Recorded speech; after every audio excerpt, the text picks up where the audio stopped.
Las inmunodeficiencias son trastornos, ¿sí?, que se generan a partir de la falta de la respuesta inmunitaria, o porque hay una deficiencia congénita o porque hay una deficiencia adquirida. Los defectos en uno o más componentes de la respuesta inmunitaria pueden llevar a trastornos que son graves e incluso pueden provocar la muerte de los individuos, ¿sí? Hay dos grandes grupos de inmunodeficiencias o de fallas en la respuesta inmunitaria.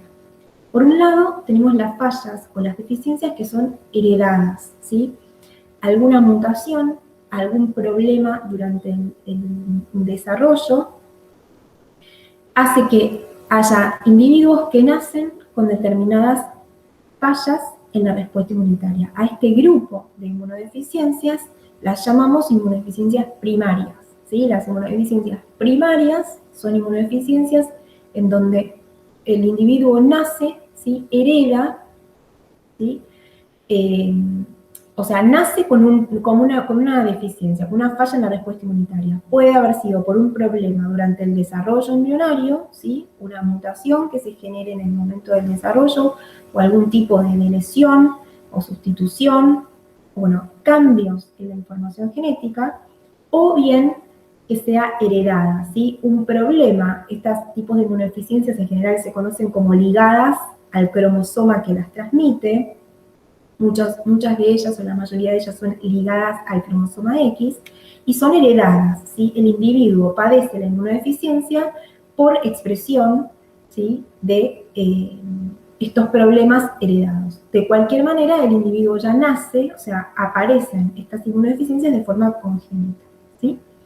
Y podemos distinguirlas, ya vamos a aprender cómo, dependiendo un poco de en qué momento se empiezan a manifestar.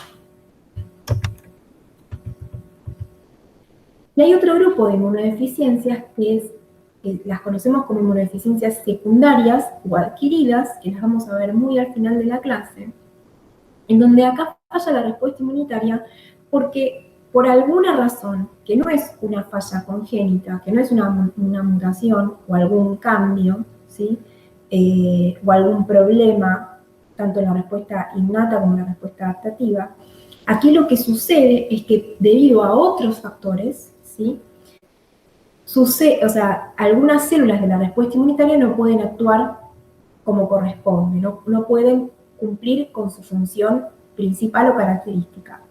Vamos a hablar de esto al final de la clase, pero para poner un ejemplo, muchas veces hay tratamientos, ¿sí?, por ejemplo, en el entorno tumoral, en pacientes con cáncer, donde reciben una terapia conocida como quimioterapia. El objetivo de la quimioterapia es detener el crecimiento acelerado de las células tumorales, que son células que proliferan a una tasa más elevada que las células normales. Esa quimioterapia, que tiene como target muchas veces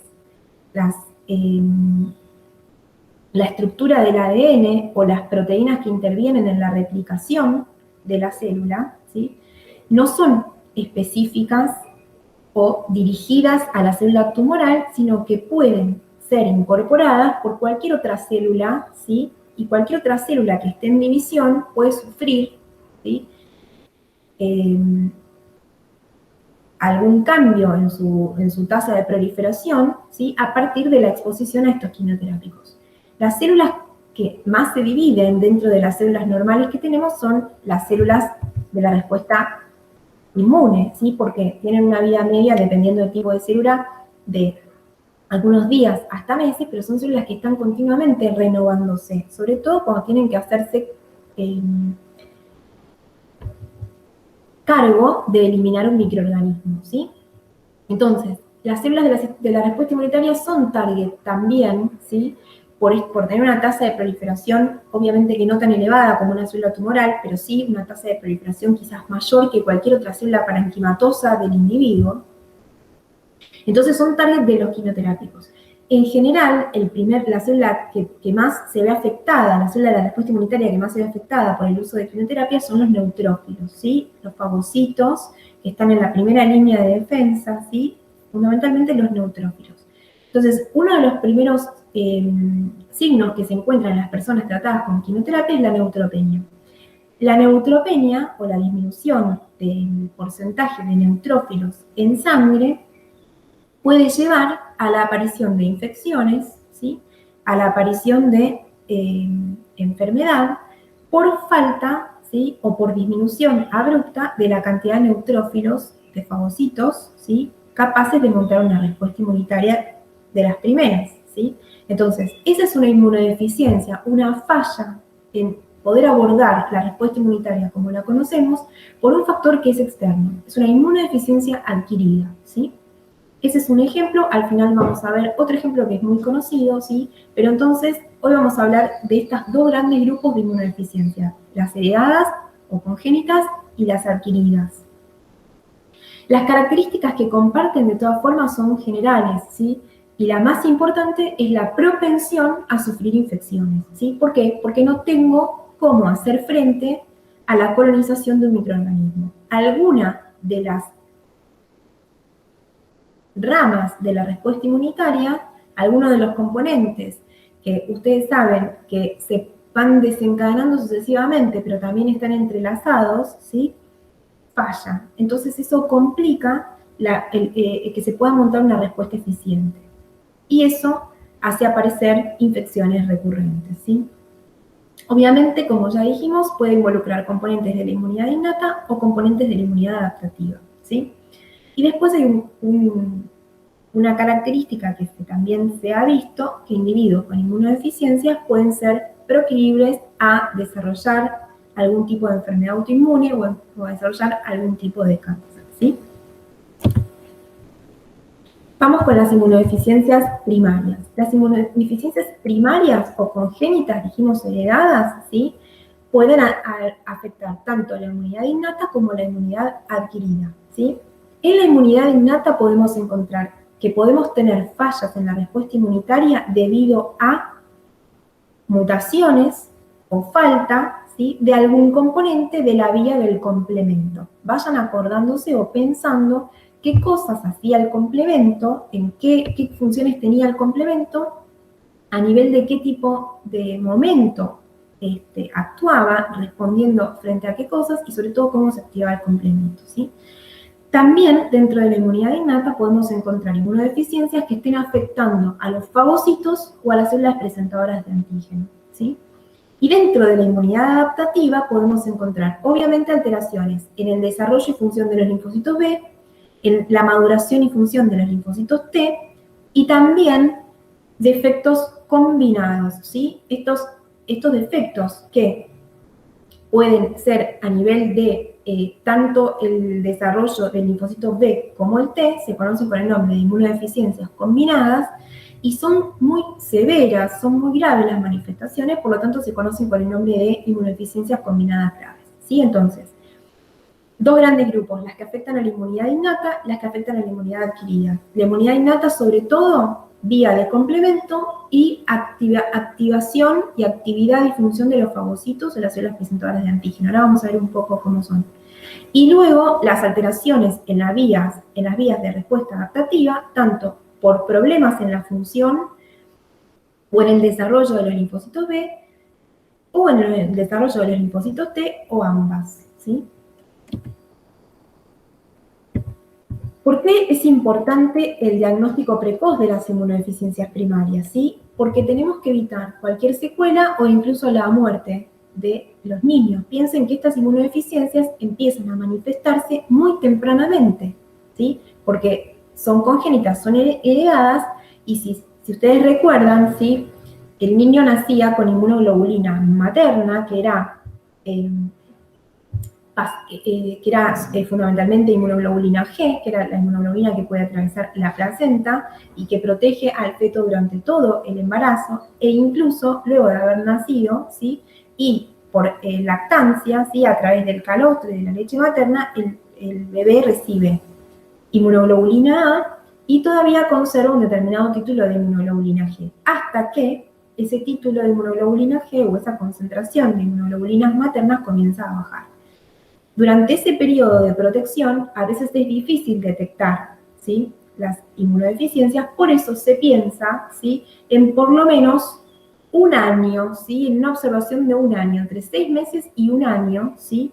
De sospechar una inmunodeficiencia primaria cuando un bebé, ¿sí? Un niño menor a un año, tiene infecciones recurrentes, ¿sí? No responden bien al tratamiento antibiótico o están producidas por microorganismos que normalmente, ¿sí? No afectarían, no se comportarían como patógenos, ¿sí? Se conocen con el nombre de microorganismos oportunistas. Son muchas veces parte de la flora comensal, ¿sí? De los microorganismos que se pueden encontrar, sobre todo en la piel o en las mucosas, ¿sí? A ver, los niños pequeños suelen tener infecciones recurrentes. Me refiero a que, sobre todo si van a un jardín maternal o empiezan la etapa preescuela, ¿sí? Los niños que van al jardín, o tienen hermanos que van a la escuela, ¿sí? Suelen contagiarse entre ellos, llevar la exposición de los microorganismos de un lado a otro y desarrollar enfermedades, sobre todo en épocas de menos temperaturas, ¿sí? Estamos hablando de infecciones recurrentes, hablamos de 7, 8, 9 infecciones en el año, ¿sí? Falta de respuesta a un tratamiento que debería funcionar contra cualquier microorganismo, o sea, o dependiendo del microorganismo, obviamente, el tipo de antibiótico, ¿está bien? Eso es lo que puede llamar la atención en un recién nacido o en un niño de hasta 1 o 2 años en cuanto a las inmunodeficiencias primarias. ¿Cuáles son los signos de alerta o de alarma, ¿sí? Para las inmunodeficiencias? Como les decía, siempre hay que pensar en el término de por lo menos un año. Entonces, otitis media o sinusitis graves, acá estamos hablando de infecciones respiratorias, ¿sí? Antibióticos con poco efecto, infecciones respiratorias ya que afectan los pulmones, como neumonías, ¿sí? Fallo para crecer o ganar peso de manera normal en un lactante, ¿sí? Es un bebé de hasta por lo menos un año, ¿sí? Dependiendo de la cantidad de tiempo que sea lactante, ¿sí? Infecciones recurrentes en las partes blandas o abscesos, ¿sí? Microorganismos piógenos, bacterias, ¿no es cierto?, que pueden provocar abscesos en algunos órganos. Como les decía recién, algunos microorganismos oportunistas, como Cándida, que es un hongo, ¿sí? Se pueden observar en estos tipos de inmunodeficiencias candidiasis orales o cutáneas que persisten, ¿sí? Después del año. Necesidad de dar los antibióticos de manera intravenosa para que tengan efectos. 2 o más infecciones de tejidos profundos y, por supuesto, ¿sí? Lo más importante, una historia familiar de inmunodeficiencia. Entonces, a prestar atención, obviamente que ustedes no van a estar frente a el caso del niño que presenta todos estos signos y sintomatología, pero sí van a estar quizás cumpliendo una función muy importante en el laboratorio, ¿sí? Entonces, todos estos signos pueden llamar la atención o pueden encender la alarma en los médicos pediatras y derivar el estudio de algún tipo de inmunodeficiencia. Y es acá donde hay que prestar atención para ver cómo son los estudios, qué vamos a mirar, qué vamos a ir descartando en función de si la sospecha es, esto va a depender mucho del tipo de microorganismo, si la sospecha es sobre una deficiencia en la inmunidad innata o una deficiencia en la inmunidad adaptativa. Entonces, ¿cuáles son las alteraciones hereditarias de la inmunidad innata? Sobre todo, son defectos en la actividad microbicida de los fagocitos, en la migración y las adhesiones, ¿sí? Nosotros hoy decíamos, afectan al fagocito o a las células presentadoras de antígenos, ¿sí? Y afectan al complemento. Bueno, puede ser que no puedan llevar adelante su actividad microbicida por algún trastorno o alguna alteración en alguno de los mecanismos, ¿sí? Por los cuales los fagocitos eliminan a los microbios, ¿sí? Acá el típico ejemplo sobre la actividad microbicida de los fagocitos es la enfermedad granulomatosa crónica, en donde lo que sucede es una alteración en la función de una enzima que se llama NADPH oxidasa. La NADPH oxidasa la vimos en el contexto de la respuesta innata y es una enzima que produce radicales libres, ¿sí? De oxígeno, sobre todo. Estas especies reactivas del oxígeno terminan dañando el ADN de las bacterias y por eso el microorganismo termina siendo eliminado en los fagocitos, ¿sí? Tanto en neutrófilos como en macrófagos. Ambos tenían la NADPH oxidasa, pero sobre todo es un mecanismo importante en los macrófagos. Cuando hay una alteración en la NADPH oxidasa, no se pueden formar radicales libres de oxígeno y a los fagocitos les cuesta, ¿sí?, llevar adelante su actividad microbicida o directamente no la pueden llevar. Entonces, se forman acúmulos de macrófagos intentando eliminar el microorganismo sin poder hacerlo y eso termina formando un granuloma, ¿sí?, una especie de gránulo hematoso, ¿sí? Por eso se llama granulomatosis crónica, porque el efecto es congénito, esos macrófagos no pueden resolver la eliminación de esos microorganismos y forman estas granulomatosis características, ¿sí? Ese es un problema típico de la actividad microbicida de los fagocitos, ¿sí? A ver un momentito.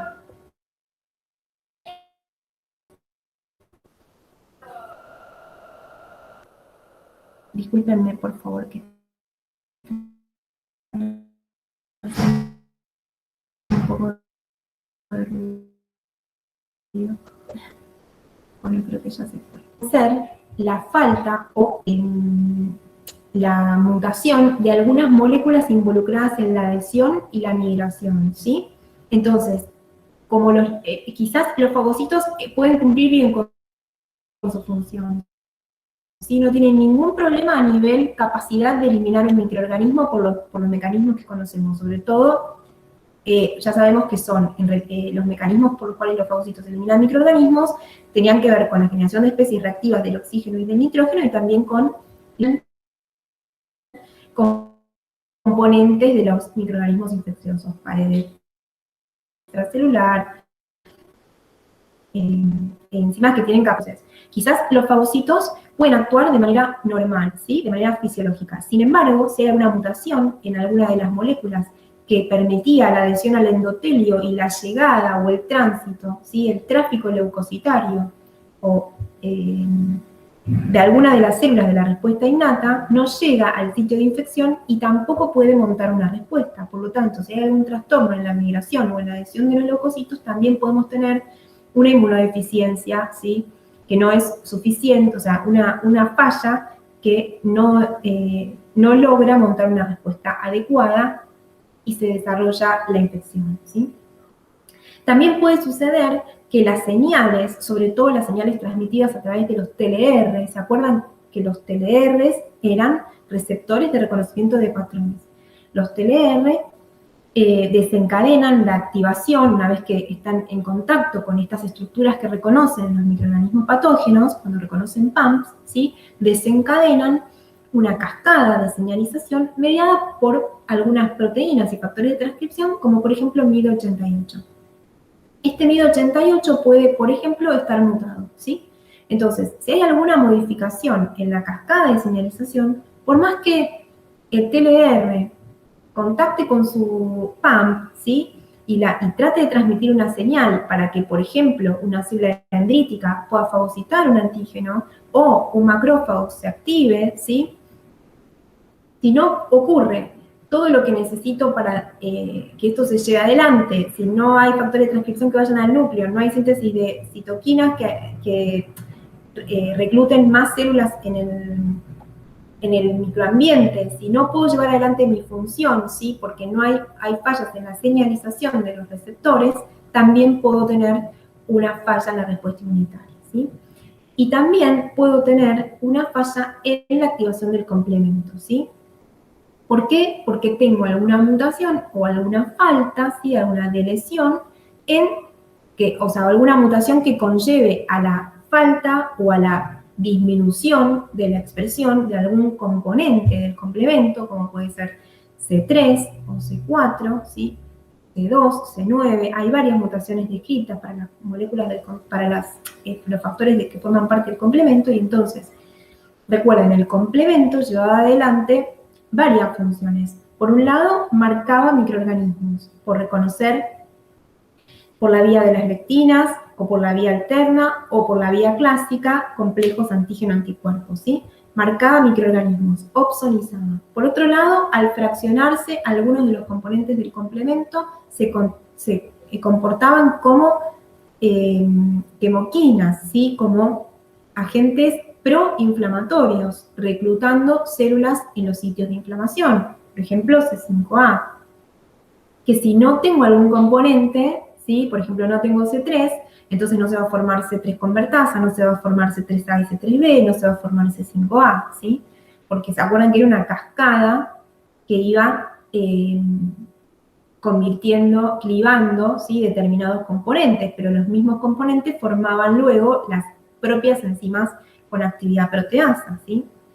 Entonces, la falta de algún componente del complemento puede inducir problemas en cualquiera de las funciones del complemento, ya sea la opsonización, como dijimos, la inflamación o la atracción de células al sitio inflamatorio, o también incluso la formación del complejo de ataque a membrana, evitando de esta manera que se lleve adelante la eliminación de esos microorganismos, ¿sí? Cuando tenemos fallas en la inmunidad innata, ¿sí? Vamos a tener diferentes tipos de infecciones recurrentes, ¿sí?